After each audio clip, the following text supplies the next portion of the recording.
குருவிலாம் நீங்க பார்க்கலாம். குருவிகள்லாம் எப்படி தெரியுமா கூடு கட்டுது? அந்த குச்சிகளை எடுத்துட்டு வந்து அப்படி கூடு கட்டும். கூடு கட்டி அதை முடிக்கிற நேரத்துல மழையில் அந்த கூடு கீழே விழுந்து விட்டால் அந்த குருவி மீண்டும் அந்த கூடை எடுத்து வைத்து தொடராது, புது கூடு கட்டும்.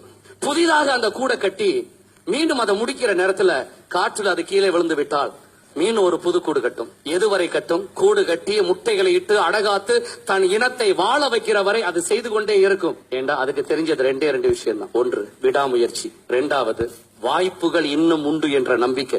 எத்தனை தடவைகள் கூடு கீழே விழுந்தாலும் அது மீண்டும் ஏன் பறந்து போகுது? இதே மாதிரி இன்னும் 1000 கூடுகள் கட்ட இந்த உலகத்துல வாய்ப்பு இருக்குன்னு நம்புது. யாரோ ஒருத்தருக்கு உங்களை பிடிக்காட்டா இனிமே எல்லாருமே உங்களை வெறுத்துருவாங்களா? ஏதோ ஒண்ணுல தோல்வி அடைஞ்சிட்டா இனிமே நம்ம நல்லாவே இருக்க மாட்டோமா? யார் சொன்னது?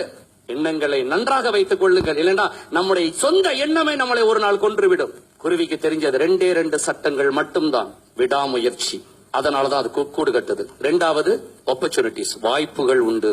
எந்த குருவியாவது 5 தடவை கூடு கட்ட முயற்சி பண்ணி 5 தடவைகளும் கூடு பாதியோடு கீழே விழுந்த உடனே இனிமே வாழ்க்கை முழுவதும் கூட கட்டக்கூடாதுன்னு நொந்து போய் நேரா கிஸ்ஸா சைவைக்கு மேல பறந்து பொத்துண்டு உளுந்து எந்த குருவியாவது தற்கொலைப்படி கிடக்குதா? யாரோ உங்களை திட்டா என்னங்க, நீங்க கெட்டவராக இருந்தாலும் உங்களை திட்டுவார்கள். அதே நேரத்தில் அவர்களை விட நீங்க சிறப்பாக இருந்தாலும் உங்களை திட்டுவார்கள். இதான் ஹியூமன் நேச்சர், மறந்துடாதீங்க.